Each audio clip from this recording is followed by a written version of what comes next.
Well, hey there, everybody. Welcome back to the channel. I'm Adam. Thanks for hanging out with me again today. And for this edition of What's on the Wall, we're going to go with the rock crawlers. Now, I know some of you guys love rock crawling. Some of you guys could care less. But, you know, I kind of enjoy most of the aspects of RC. I don't do boats just because I don't want to go fishing for a boat. And, you know, I don't do planes and flying things just because there's some weird dyslexia of input once I get in the air versus on the ground. It's messy in there. So I've got 6 different rock crawlers. So I'm going to bring them out in kind of pairs because that's kind of how they're going to fit together anyway. So let's just jump right into it. All right, so up first we have the Axial Rigs that I have. I have an SCX-10-2 that I recently built this summer, and then I have the SCX-10-3 early Bronco that I bought late last year, I believe. This one has honestly not gotten that much runtime. I bought it and was super excited to get it, ran it a couple times, and then it got so cold and just didn't mess with it, and it hasn't been back off the shelf since. But I do need to get this guy back out. This one is currently bone stock. I haven't made any upgrades to this other than the silly driver guys. I bought the Woody Harrelson guy first, and he's cool, but he's drinking, so I need to get him a DD. So we found the Jason Voorhees doll one day at Target, and dumb luck, they both fit. Jason actually fits in here really well and looks pretty good. This one was built ground up. It was the SCX-10-2 builder's kit, and we put in a Hobby Wing 1080, a Holmes Hobby 550 motor, I believe. I think it's a 12-turn 550 motor. This one has a few different upgrades. So it has the forward-facing battery that lays flat, and then the front-facing sideways servo to give it a little bit more room and get so the servo is way up here, and then the battery can slide up right behind it. Kind of does limit you if you wanted to put a winch in, but it keeps as much forward weight as possible and gets rid of that battery from sitting this way in the chassis, so it's a lot lower on the ground. It's got a cliffhanger body on there, a cheap Enduro bumper, which actually works really well with this body. It's just the same width as the actual front end is, so it works great. I took the front bumper and turned it into a rear bumper. It just kind of looked blah back there, with the frame just stopping. So just put that on there. It kind of probably is going to hang up more than it actually helps. So this is rocking some Enduro 1.9 beadlocks, the nice aluminum ones that are blue to match the body, and some Proline BFG crawlers on here. Really nice tires. They work really well out on my trails because I have kind of wet dirt most of the time and rocks. So it hooks up really well on the rocks, plus it doesn't pack up anywhere near as bad as something like this with the kind of scale tires. And as you can see, this one still has quite a bit of dirt and mud and stuff stuck in it from the last run. They just cake up super quick. So as far as upgrades on this, besides, the stuff that built it, I did swap out the shock towers for the Trio aluminum shock towers, front and rear. And it does have the Rock Pirates slides on here. So the rock sliders, bottom here are just awesome. And these are specifically for the cliffhanger body, so they're a little bit narrower. They're like 7 inches wide overall instead of the 8-inch for a normal body like this. And, they sit perfect. So you can see that they just wrap over and, hard as a rock. And this guy, like I said, this really doesn't have any hop-ups, other than the driver figures and the cool Operation 11 Charlie spare tire cover I got.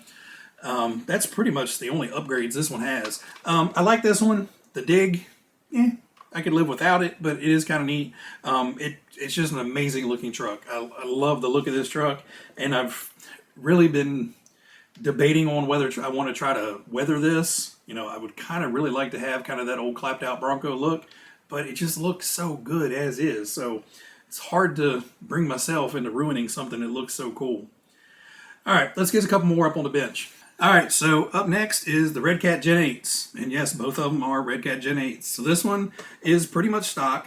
Well, electronics-wise, this one is still stock. It does have the light kit in it. I put the little aftermarket roof rack on. The LEDs are wired, but they're not hooked up to the light kit yet.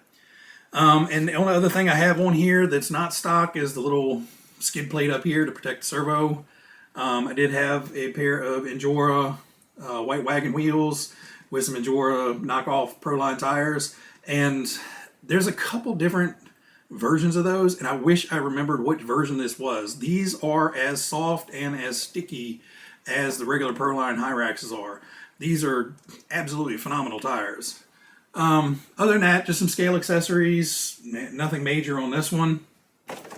And in this one, we went kind of, let's make my life as hard as possible. So I ordered, again, Enduro. I know some of you guys out there absolutely loathe Enduro. You know, I love Amazon, and they have a ridiculous amount of their stuff on there for really cheap. So it's hard for me not to buy some of it. But I want to try a hard body, and they have this hard body with the back half cage. And I figured, hey, let's try that. And it's got real rubberized front fender skirts and everything. And I did a weathered paint job on it and everything. All came out really well. The only issue was mounting this to the Red Cat chassis and everything, and figuring out how not to have body pins and everything coming up. That was a trick. Basically, we have a hinged mounting system back here, and there's a center body pin that is buried up underneath of here that you basically have to take a pair of needle nose and pull the pin out, and then the whole cab lifts up. It works really well. It is kind of a pain in the butt getting that body clip back in, but there's two standoffs in here that are bolted to the frame that the body actually rests on, so it has no side-to-side pressure on it. The pin is just holding everything down, and those two pads up here are actually holding the body up. So this thing can actually take a pretty good rollover and not hurt that body mount, hopefully. It's rolled over a few times and it hasn't destroyed anything, except for both mirrors. When you guys are building these, don't even put, if you get an Enduro hard body kit, don't even install the mirrors. They snap off if you look at them cross. And it's taken me a year to find one of them. I was actually blowing leaves on the trail a weekend or two ago, and I saw something glint, and it was the mirrored sticker on the back of the thing. So I actually have found both pieces, but I'm never going to put them back on.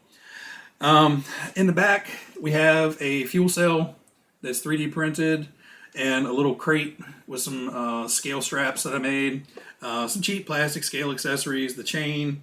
We got a little jack over here, and then when the body goes on, this half of it looks phenomenal. This half of it, there is a lot of open real estate in between the frame rails and this area. So I needed something to fill that gap. So on each side, I designed and 3D printed a little tiny toolbox. So it just looks like, you know, your regular everyday go to Lowe's and buy yourself a toolbox for your truck, and just mounted those underneath to hide that big gap, because you could just see straight through the truck. It didn't look right. Otherwise, we're rocking the Enduro wheels again in the green, and these are the stock Red Cat tires on here, and same on the rear. We just have the stock wheel and tire with no foam, so it just kind of squashes and washes all over the place. Once we put the hard body on here, this thing drove like a drunken bear. It just, you know, the whole way down the trail, it just blah, blah, blah, blah, blah, blah, blah. It was, you know, Red Cat springs aren't the best anyway. You know, anybody that drives a Red Cat, you'll notice that occasionally your truck comes back and it's kind of leaning to one side. So I found some associated heavyweight springs, and I can't remember what they were off the top of my head, but they were about the heaviest rate spring that Associated sells for their Pro Series shocks for their crawler. And I put them on, and it definitely has stabled this guy out. You know, it'll still kind of lean just a little bit, but it has just enough to, you know, hold up the body and still allow for a lot of suspension travel and keep it from just kind of falling over. But kind of the cool thing about this one I like is the paint job, and, you know, all the little 3D printed accessories on here. And, you know, it's just something different. It's not your classic, you know, International Scout body, which those are cool too. All right, got two more. All right, so this is my Trx4 Sport. This was a builder's kit, and you know, I really enjoyed building that kit. It was a really fun build, no issues, everything went together super well, and it performed really well. I was running it on 2S for the longest time, and then I put it on 3S, and man, it just woke this truck up. this thing just performs. It looks like it's a big heavy thing with the kind of the camper shell body on there, but this just gets down and just goes wherever I want it to go. And this probably has the most scrapes and scratches of all of them. Let's see, what do we have for upgrades on this? I do have the full brass portals, inner and outer, up front. That's all the brass I have on here. I have the, what is this servo? This just has a 35 kg servo in there, so I am waiting for that to blow out. But so far, it's done very well.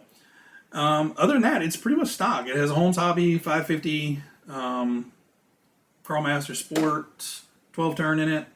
Hobby Wing 1080, like I said. And other than that, the only other upgrade is I do have the Bauhaus low CG battery tray in here, which just drops the battery down, probably a good 1/2 to 3/4 of an inch drop in between the frame rails. So that really helped out performance as well. Other than that, scale stickers, rocking, once again, Enduro aluminum bead locks. And these are the factory Trail Canyon tires from Traxxas. And, they work great. They're probably not the stickiest, grippiest tires out there, but, I've never had an issue with them, and they've run well for me. And in this one, we'll give this one kind of center stage.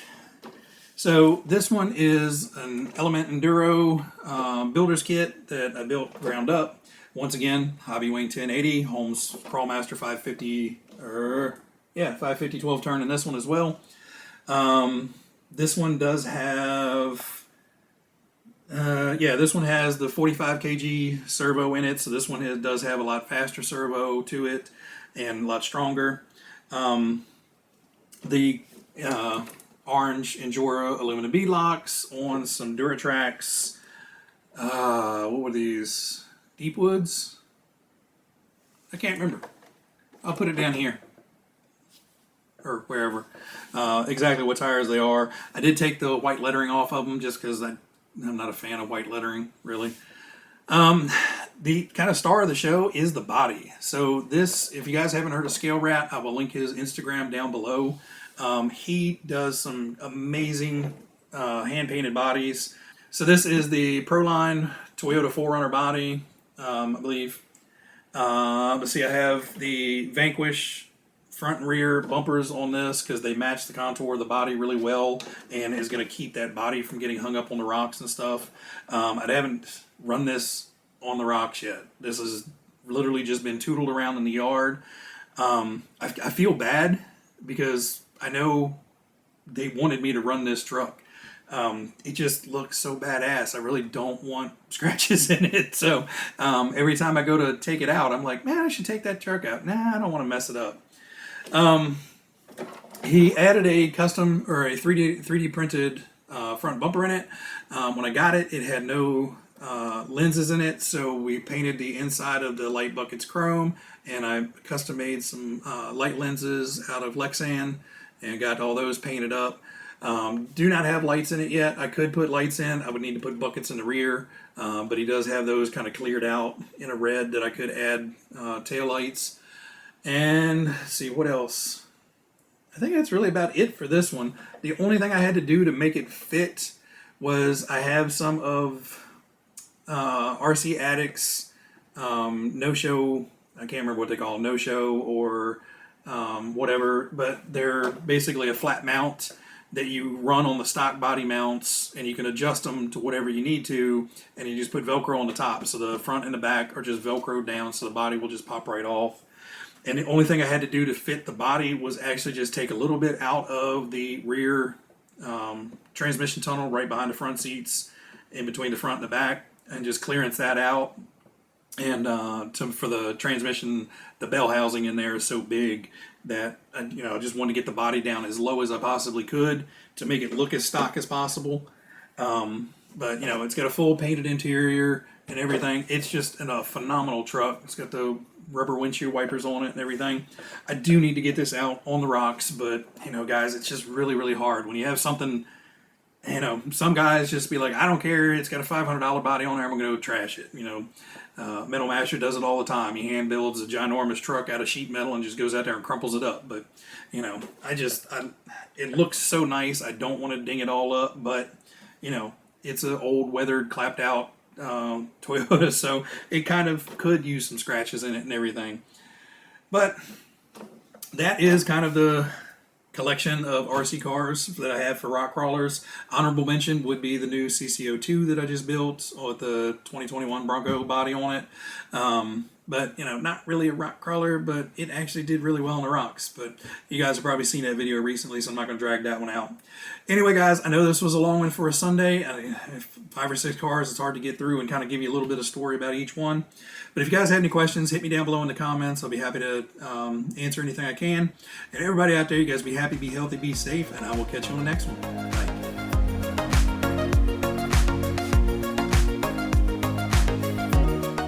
These the BFG.